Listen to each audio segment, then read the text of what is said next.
네, 반갑습니다. 오늘 우리가 다루게 될 내용은 전다능력, shear stress라는 거예요.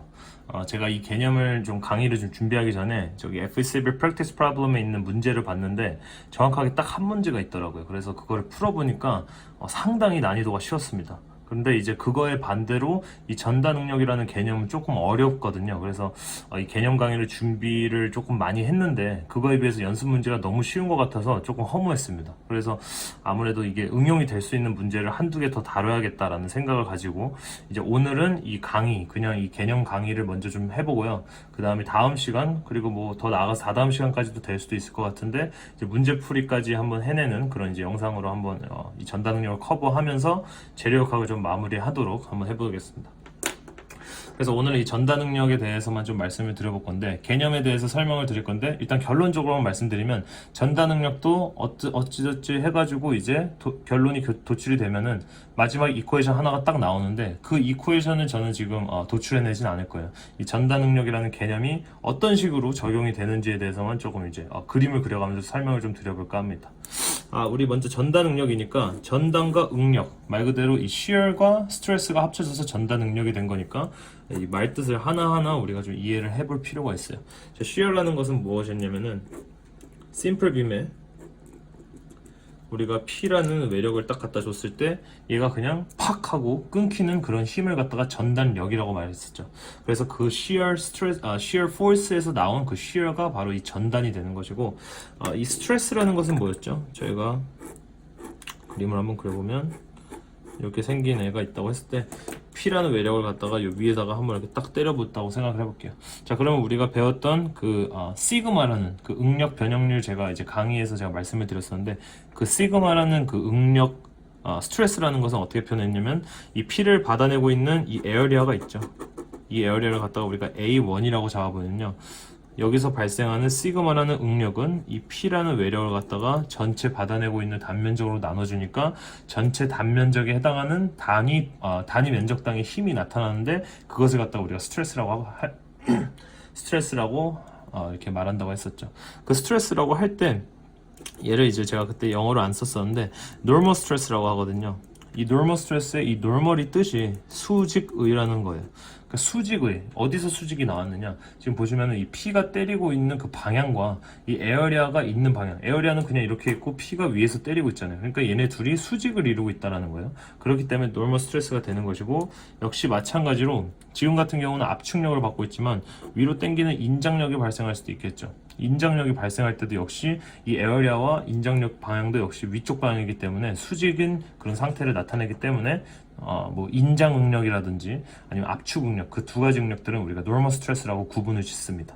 자, 그와는 다르게 이제 우리가 오늘 하게 될 그 전다 능력이라는 것은 뭐냐면은 여기 보시면 알겠지만 지금 전다 능력이라는 것은 얘를 갖다가 끊어주는 그런 역할을 하는 거죠. 그런 힘이 이렇게 작용이 된 거죠. 그럼 얘를 갖다가 이렇게 P가 딱 떨어지면은 얘가 이렇게 뭐 위로 가고 눌려지고 이게 문제가 아니고 얘를 이렇게 잘라내는 그런 힘도 존재할 거란 말이죠. 그럼 그 잘라내지 못하게 하는 막아주는 그 에어리어가 또 있겠죠. 바로 그 P가 존재하는 그 바로 밑에 부분들. 거기 에어리어가 이렇게 존재할 것이란 말이죠. 그렇죠? 걔를 갖다 우리가 A2라고 하면은 거기서 이제 전다 능력이 발생할 텐데 전다 능력은 이렇게 T를 약간 이렇게 흐물흐물하게 쓴 다음에 얘를 타우라고 읽어요. 타우는 역시 얘와 같은 이제 개념이 들어가는 거죠. P가 이제 그 위에 이 면적 바로 위에 이렇게 요 면적이죠. 그러니까 요 면적을 요 초록색 면적으로 생각하시면은 요 단면적 바로 위에 떨어지는 그 힘을 갖다가 P라고 했을 때 걔를 막아주고 있는 전체 단면적 A2로 이렇게 나눠주면 됩니다. 그럼 얘를 갖다가 shear stress라고 하는 거예요.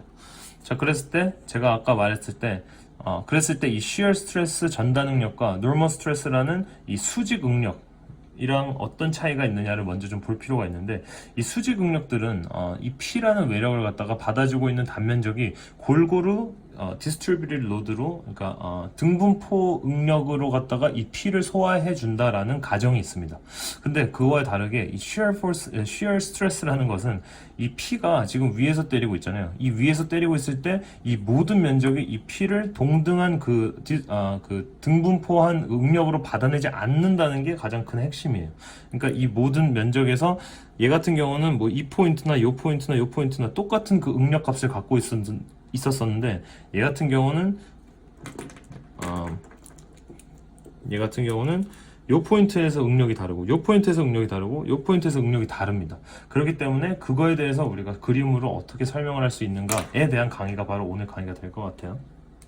자, 근데 이게 그러면 도대체 왜 다를까에 대해서 우리가 한번 생각을 좀 해볼 필요가 있겠죠. 뭐 노멀 스트레스는 뭐 그렇다 치고 이 shear 스트레스라는 것은 그러면 왜 다를까 하고 이제 조금 생각을 해보면은 제가 이제 SFD와 BMD의 강의를 좀 드릴 때 앞에 이제 조금 전체적인 그 개념을 좀 설명해주는 강의가 있었는데 우리가 SFD랑 BMD 말 그대로 Shear Force Diagram과 Bending Moment Diagram은 항상 세트 메뉴다. 항상 두 개를 같이 가져가야 된다고 말씀드렸습니다.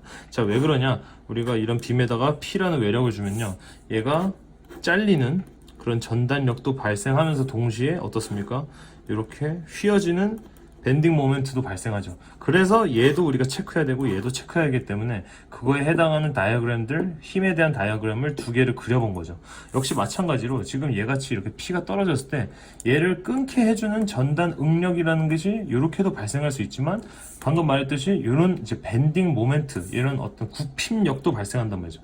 그럼 그 굽힘에 의해서도 얘가 또 이렇게 끊어지는 그런 현상이 발생할 수 있단 말이죠. 그렇죠? 그 굽힘에 의해서도 막아줄 수 있는 전단 응력이 발생하기 때문에 그것이 더해진다 라는 것이 이제 전단 응력에 대한 개념입니다. 자, 이렇게 생각하면 이렇게 지금 듣고 있으면 무슨 말인지 모르실 것 같아서 제가 이것을 가장 쉽게 좀 이해를 해 드리고자 그림을 좀 여러 개 많이 그려왔습니다. 그래서 이제 그림을 보면서 한번 해볼 건데 이게 제가 원래 그림을 그려가면서 말로 이렇게 설명을 하려 했는데 그림이 생각보다 좀 복잡할 것 같아서 제가 좀 많이 그려온 상태예요 이미. 그래서 한번 샤프로 제가 이렇게 가리키면서 한번 진행을 해볼 테니까 천천히 따라오시면 될 것 같습니다. 자, 그래서 여기 지금 이 빔을 갖다가요, 제가 얘를 지금 확대 해석을 했다고 한번 생각을 해보고 이제 그림을 가져올 건데, 얘를 지금 3D로 그릴 거고 얘에 대한 단면적을 이렇게 사각형으로 제가 한번 표현을 해본 상태에서 그림을 가져와 볼게요.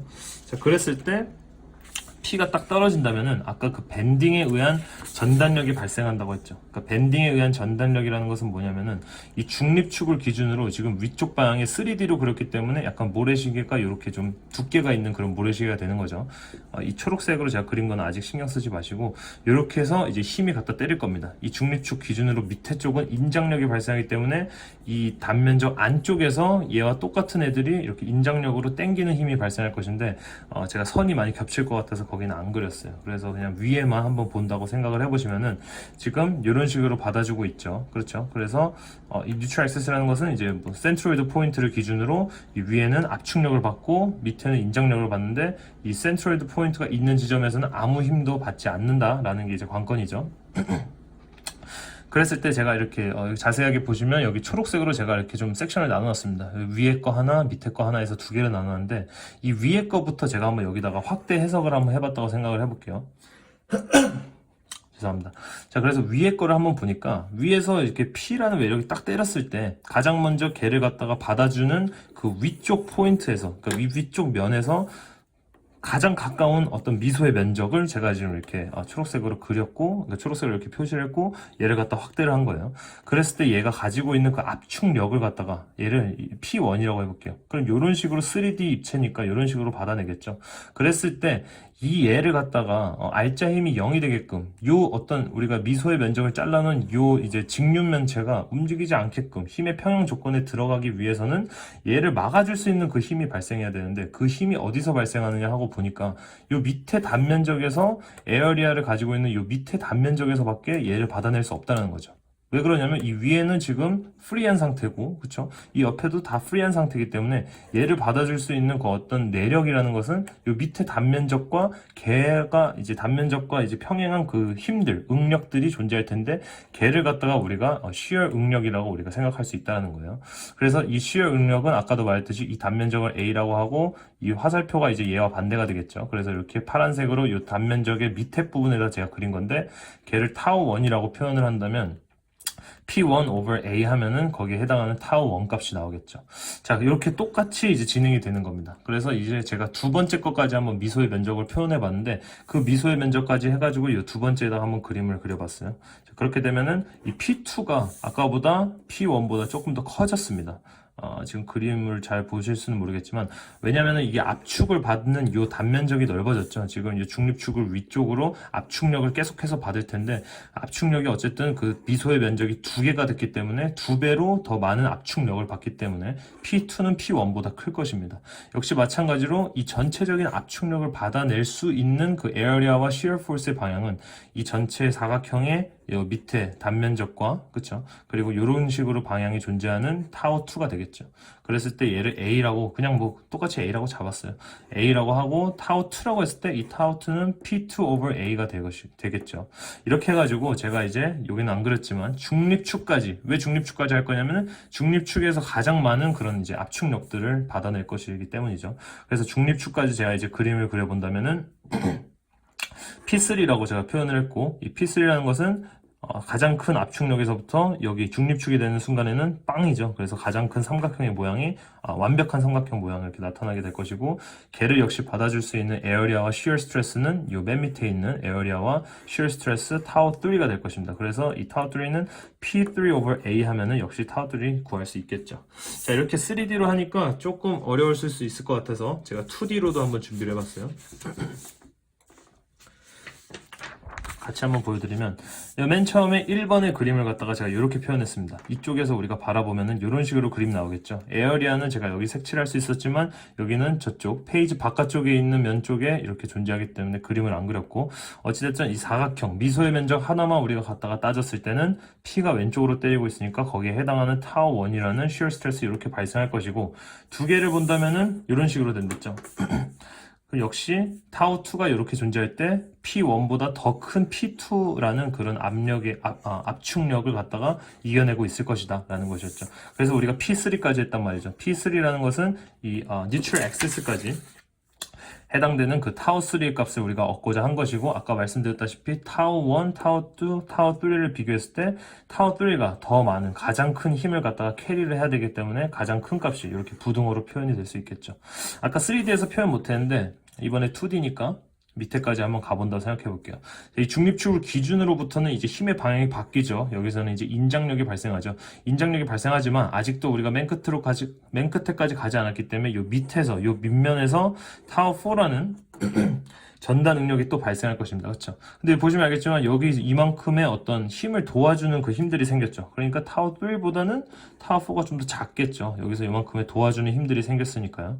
그 다음에 조금 더 가보니까 타워 5라는 것이 발생했는데 역시 아까에 비해서 이 인장 부분이 더 넓어졌기 때문에 인장력을 더 많이 받을 것이고 거기에 해당되는 타워 5는 얘보다 더 작아지겠고요. 그렇죠? 그래가지고 맨 끝에 P6라고 했을 때 전체 단면적을 갖다 표현을 해봤습니다. 그랬을 때는 가장 큰 컴프레션의 그 어떤 포션이 다 나타나게 될 것이고 가장 큰 또 이런 텐션의 포션이 나타날 테니까 얘네들끼리 지들이 더해져가지고 0이 되겠죠. 그러니까 타워 6가 존재하지 않을 뿐더러 여기 끝에 지점에서는 어차피 이 빔에서 보시면 알겠지만 프리한 상태죠. 뭐 고정이 되어 있는 상태가 아니기 때문에 타워 6가 0이라는 사실을 알 수 있습니다. 그래서 이걸 또 부등호로 표현을 하면은 타워 4, 타워 5, 타워 6 이런 식으로 표시가 되겠고 보시면 알겠지만 요 가운데 요 뉴트럴 액세스 포인트에서 타워 3가 전단 shear stress가 가장 크게 표현이 될 것이다 라는 것을 좀 보여주고 있습니다. 자, 그래서 우리가 이런 식으로 이제 밴딩이 생겼을 때 이런 식으로 압축력이 발생하고 인장력이 생긴다라는 것을 우리가 계속해서 말했었잖아요. 그것을 갖다가 죄송합니다. 다시 제가 빔에다가 표시를 했어요. 자, 다시 빔에다 표시했을 때, 요게 빔이라고 했을 때, 이런 식으로 이제 모래시계 모양이 나타날 텐데, 얘를 갖다가 90도 이렇게 돌려볼게요. 자, 그러면은 이제 요런 식의, 요게 이제, 그 빔이 되겠고, 얘를 90도 돌렸으니까 요런 식으로 이제 모래시계 모양의 그 스트레스 다이어그램이 나타나게 되겠죠. 자, 근데 우리가 SFD, BMD 할 때 제가 꼼수를 어떻게 쓴다고 했었죠? 그냥, shear force equation을 찾고 그것을 갖다가 적분을 하면 우리가 bending moment equation이 나타나고 shear force equation 그 전에 그러니까 반대로 미분을 하게 되면은 loading equation이 나타난다 했어요.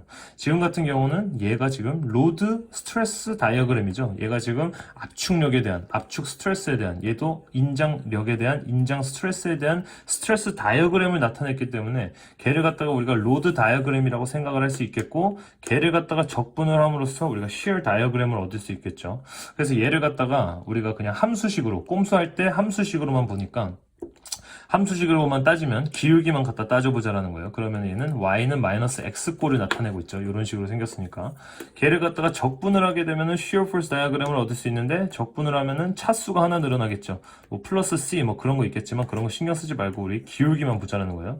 그럼 마이너스 x 제곱의 꼴은 이런 식으로 u자가 거꾸로 되어 있는 U자가 거꾸로 되어 있는 이런 식의 이제 그래프가 만들어질 것인데 우리가 항상 shear force 다이어그램 그릴 때는 앞에와 뒤에서 항상 그 어떤 반력들이 존재했기 때문에 shear force가 이렇게 원점에서 시작하지 않았었습니다. 근데 다시 한번 또 말씀드리면 이 빔은 지금 요 맨 위나 맨 끝에나 뭐 지지 포인트가 없기 때문에 그냥 프리한 상태죠.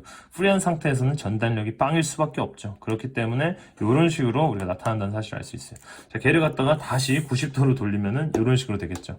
그래서 타우라는 것이 우리가 드디어 구하고자 했던 그 타우 전단력이라는 것은 이렇게 이런 식으로 이제 다이어그램이 그려질 수 있고요. 여기 딱 보시면 알겠지만 모든 면적에서 정확하게 다 그 등분포한 스트레스를 받아내고 있지 않죠. 그래서 우리가 아까 구했던 V over A, 아까는 P over A라고 했는데 주로 이제 우리가 전단력을 V로 쓰잖아요. 그래서 V over A 했을 때 나타나는 값을 타우 에버리지 값, 타우의 평균 값이라고 합니다. 그러니까 이 전체적으로 이 포물선 모양의 어떤 스트레스 다이어그램이 있을 때 평균 값이니까 뭐 가운데 정도까지밖에 안 될 거예요. 그럼 걔를 갖다가 구할 때는 이렇게 구하지만 사실은 우리가 설계를 하거나 분석을 할 때는 가장 큰 이 포인트에 대한 값을 알아야겠죠. 그러니까 얘가 더 크니까 만약에 우리가 얘로 갖다가 이 빔을 갖다가 설계를 했다고 생각을 해보면 나중에 우리가 설계를 했는데 실질적으로 하중을 두니까 여기까지 우리가 받을 수 있다는 거예요. 그러면은 요만큼의 그 오차가 생겨버리잖아요. 이 오차에 의해서 요 빔에 지금 보시면 알겠지만 가운데가 가장 큰 그 shear 스트레스를 받을 테니까 요 빔의 가운데 부분 어디선가 전단 파괴가 일어날 수 있다라는 거예요. 그렇기 때문에 우리가 이 average 값보다는 이 max 값이 중요하기 때문에 이렇게 해서 이해를 하기보다는 어쨌든 그 shear 스트레스라는 것은 shear 전단력에 의한 스트레스도 존재하고 플러스로 밴딩 모멘트에 의한 그 shear 스트레스도 존재하기 때문에 두 가지가 더해져서 이렇게 큰 이런 식으로 포물선의 모양의 어떤 shear 스트레스 다이어그램이 나타난다라는 사실이고 이 각각의 포인트들에 대한 그 정확한 스페시픽한 스트레스를 구하기 위해서는 이런 이퀘이션을 쓰게 됩니다. 이 이퀘이션에 대한 어떤 그 어떻게 도출되는지 그거는 별로 궁금해하지 않기 때문에 그것까진 필요 없고 이 이제 이퀘이션 갖다가 우리가 다음 시간 그리고 그 다음 시간 해가지고 문제를 풀어볼 건데 여기서 또 궁금한 게 하나 있으실 거예요. 제가 아까 맨 처음에 뭐라고 설명을 드렸었냐면은 사실 이 normal 스트레스와 shear 스트레스의 차이가 뭐였냐면은 normal 스트레스라는 것은 P가 이렇게 떨어지면은 그 P를 받아내고 있는 그 단면이 지금 이렇게 수직인 상태였었잖아요. 근데 이 shear 스트레스는 평행인 상태가 돼야 되는데 지금 계속 보시면 알겠지만 지금 우리 힘을 이쪽에서 준 게 아니에요. 힘을 지금 위에서 아래로 이렇게 꽂아 놓은 거란 말이죠. 근데 지금 응력값은 이렇게 수직인 방향을 나타내고 있습니다. 그러면 제가 아까 말했던 게 틀리게 되잖아요. 그쵸? 그래서 제가 이거는 조금 다른 개념인데 이제 플레인 스트레스라는 개념이 또 하나 있는데 그거에 대해서까지 이제 좀 완벽하게 좀 준비를 해봤습니다. 그래야 이제 이 말이 좀 퍼즐이 맞춰지기 때문에 거기까지 한번 준비를 해봤는데 결론적으로 우리가 알고 싶은 것은 이 P가 이렇게 떨어졌을 때 이 shear 스트레스의 방향이 이쪽으로 들어가는 방향이 아니고 아래로 내려가든 위로 올라가는 그런 이 P와 같은 선상에 있는 방향이 돼야 된다고 제가 아까 말씀을 드렸잖아요. 그렇기 때문에 그걸 조금 증명해 보자고 제가 이제 그림을 그려왔는데 자, 아까 제가 이런 미소의 면적으로 사각형들을 나눴었죠. 걔를 갖다가 요 P라는 외력을 제외하신 상태에서 얘만 갖다가 한번 따져볼게요. 자, 그랬을 때 우리가 타워 1이 이렇게 발생했던 사실을 알 수 있죠. 이 타워 1, 그러니까 이 전체적인 이 조그만한 이 미소의 면적, 미소의 단면이 얘네들도 스테리컬리 아주 스테이블한 상태가 돼야겠죠. 얘네들이 움직이면 안 되겠죠. 다른 외력이 와왔더라도 얘네들 자체가 움직이지 않아야 되기 때문에 얘네들 모든 면에서 지들끼리 힘이 생겨가지고 알짜힘이 0이 되게끔 존재할 거란 말이죠. 그래서 타워가 만약에 이렇게 원이 생긴다? 얘를 받아줄 수 있는 타워 값은 요 위에서밖에 존재할 수밖에 없겠죠. 같은 힘 반대 방향으로서 존재를 하게 될 것이고 이렇게 힘이 생기면은 이렇게 모멘트가 생기죠. 위에서 이쪽으로 찌르고 아래에서 이렇게 찌르니까 그럼 걔를 또 없애줄 수 있는 반대 반력 모멘트가 생겨야 되니까 이렇게 돌려줘야 된단 말이죠. 걔를 갖다가 똑같이 같은 힘이지만 반대 방향으로서 이렇게 타워가 작용을 하게 되면은 이 전체적인 알짜 힘이 0이 될 거란 말이죠. 물론 모멘트도 0이 될 거고. 그러니까 우리가 파란색으로 아까 그 밴딩에 의해서 그 모래시계 모양에 의해서 발생한 그 shear 스트레스가 결국에는 요 방향에 있는 shear 스트레스 값과 같다라는 사실을 우리가 알 수 있겠죠. 그리고 나서 역시 우리가 두 번째 그림도 그렸었는데 그때는 이 사각형 미소의 단면적을 두 개를 갖다 그렸었죠. 그래서 여기 지금 밑에부터 보면은 타워2가 이렇게 발생할 것이고 타워2는 여기 타워2가 또 생길 것이고 그리고 얘는 아까 얘에서 발생한 타워1이 있겠죠. 그래서 얘에 의해서 발생한 타워1이 여기 생기고 얘에 의해서 발생한 타워2가 생기니까 전체적으로 지금 요 단면적이 받는 그 shear 스트레스라는 타워 토털은 타워 1 플러스 타워 2 얘랑 얘를 갖다 더한 그 값이 되겠죠. 근데 아까도 말했듯이 얘가 얘보다 작았었죠. 얘가 얘보다 작았었죠. 얘가 더 큰 이유는 그만큼 더 이 압축을 받는 그 포션이 넓어졌으니까 그만큼 거기에 해당하는 전단력이 당연히 커질 수밖에 없는 거겠죠. 자, 그래가지고 이제 중립축까지, 이거 중립축이라고 생각을 해보면 중립축까지 한번 쭉 해보면은 여기 요 포인트 어딘가에서 타워 1이 발생할 것이고 요 포인트 어딘가에서 타워 2 발생하고 그 다음 마지막에 타워 3까지 해가지고 전체적으로 요 단면적이 받는 타워 값은 타워 토탈은 타워 1 플러스 2 플러스 3라고 이제 말씀을 드렸고 이 타워 3가 가장 큰 값을 가질 거다라고 이제 표현을 했었습니다. 그래서 그것을 갖다가 다시 단면에다 그려보면은 뭐 요렇게 타워 1 값, 타워 1은 화살표가 4개밖에 없고요. 타워 2 하면은 뭐 화살표가 한 7개 정도 이렇게 있고 타워 3 항상 요 맥시멈 포인트 그러니까 요 센트로이드 포인트를 지나는 그 중립축에서 가장 큰 타워 값을 나타나게 되는데 걔네들은 지금 화살표가 엄청 많죠. 그랬다가 다시 포물선이 거꾸로 돌아가야 되기 때문에 똑같은 포지션을 가지고 이렇게 돌아간다는 사실을 알 수 있습니다. 그래서 다시 한번 말씀드리면 우리는 이 타워 맥스 값을 갖다가 설계를 하고 뭐 해석을 하고 분석을 해야 되기 때문에 타워 맥스 값이 궁금한데 이 타워란 식은 VQIB니까 얘가 큰 값을 갖기 위해서는 거기에 해당하는 V의 최대값 갑자기 배터리가 나갔네요. Q의 맥스값, 그리고 I의 최소값, 그리고 B의 최소값을 갖다가 넣어주면은 이 최대값을 구할 수 있겠죠. 그래서 뭐 이 V라는 것은 이 섹션에 해당되는 우리가 지금 구하고 싶은 이 shear 스트레스에 딱 걸리는 그 전단력을 의미하고요. 이 Q라는 것은 단면 1차 모멘트, 그리고 이 I라는 것은 단면 2차 모멘트, 그리고 이 B라는 것은 그 해당 면적의 B, 이 width 값을 의미합니다. 그래서 요것을 사실 뭐 지금 이렇게 말로써 표현하는 것은 조금 애매하고요. 실질적으로 이제 문제를 풀어보면서 어떤 식으로 적용이 될 수 있다라는 것을 좀 보여드려야 되기 때문에 오늘은 이렇게 개념 강의 설명으로 이렇게 좀 끝내고요. 다음 시간에 이제 실질적으로 실전 문제 풀이를 한번 해보면서 한번 어떤 식으로 적용이 되는지 한번 보도록 하겠습니다. 감사합니다.